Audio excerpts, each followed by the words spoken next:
Yo, this has got to be the most random video to be reacting to in the whole internet right now. But I saw the Django Unchained Q&A, and it's just interesting because there's so many legends in this room.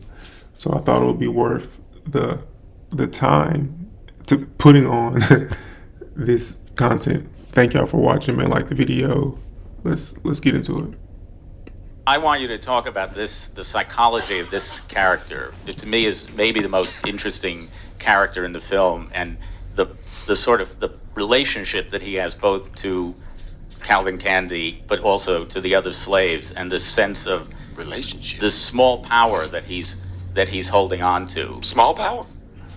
I'm the power behind the throne. What are you talking about? I'm like the Spook Cheney of Candyland. Yeah, I'm all up in that. But,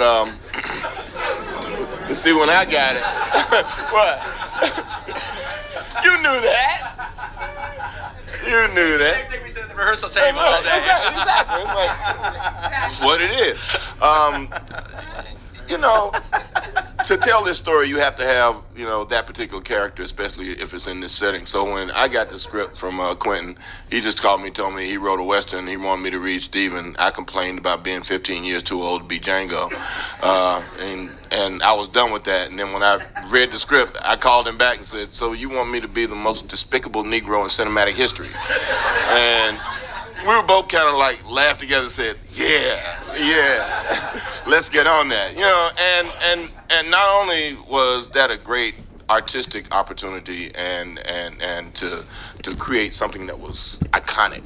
Yeah, this is great. I'm glad I watched this. This is great.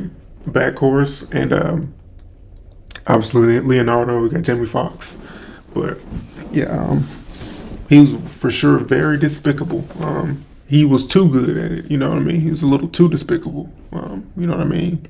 And to take what people know as Uncle Tom and turn it on his head in a powerful way. It also gave me an opportunity to do really nasty shit to the person that got the role that I thought I should have had.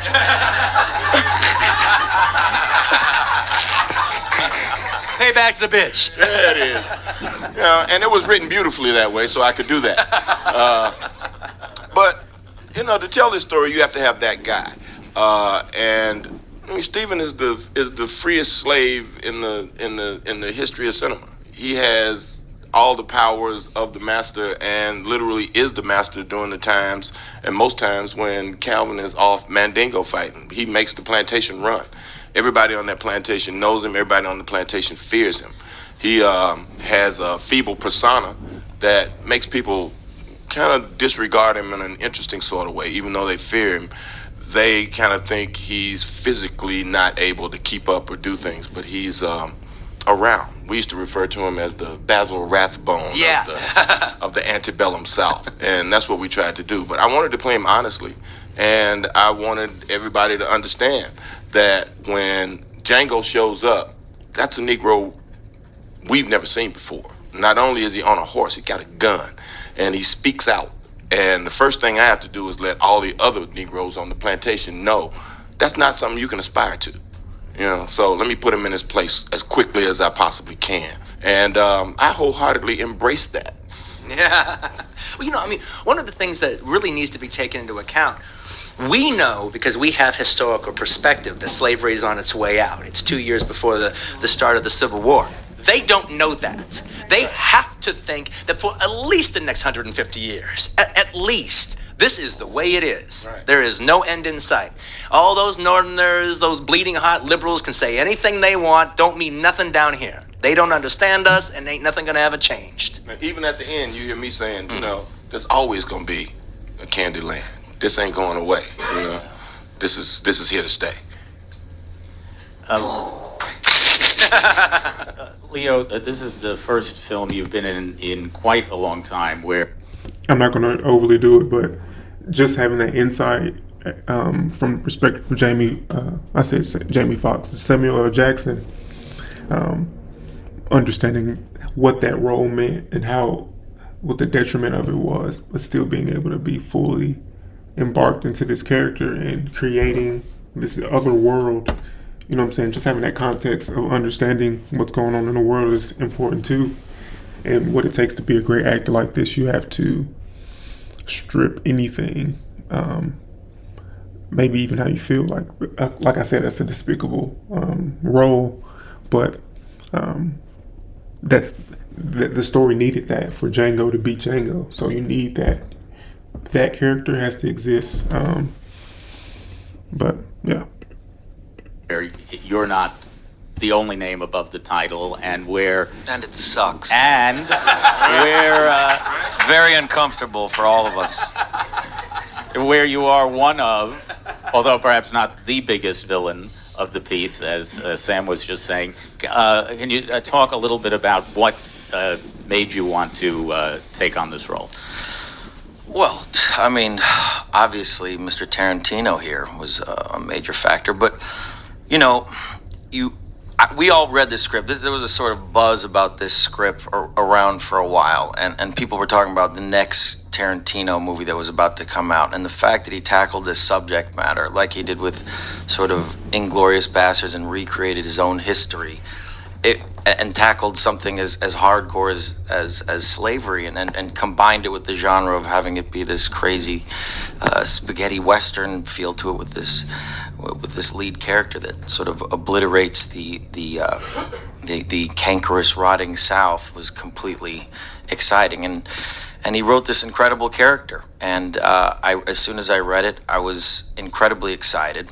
I mean, this man was, as Quentin put it, he was a character that represented everything that was wrong with the South at the time. You know what I mean? He was like a young Louis XIV, a young sort of a prince that wanted to hold on to his position of privilege at all costs, and justified away, even though he was integrated his whole life with black people, he brought up by a black man, lived with him his entire life. He had to find a moral justification to treat people this way and continue his business. He had a plantation to run, and so he became this sort of I don't know. There's a lot of the fact that he's a Francophile, but he doesn't speak French. He's a walking contradiction. You know what I mean? He lives and is brought up by black people, yet he has to regard them as not human. You know what I'm saying? It was this incredibly interesting, horrifically. I mean, there was absolutely nothing about this man that I could identify with. I hated him, and it was one of the most narcissistic, self-indulgent, racist, horrible characters I've ever read in my entire life, and I had to do it. It was too good not to do. It was too good of a character in that sense, and I don't know. I mean, this man writes just incredible characters, and was also, of course, the opportunity to work with all these great people too.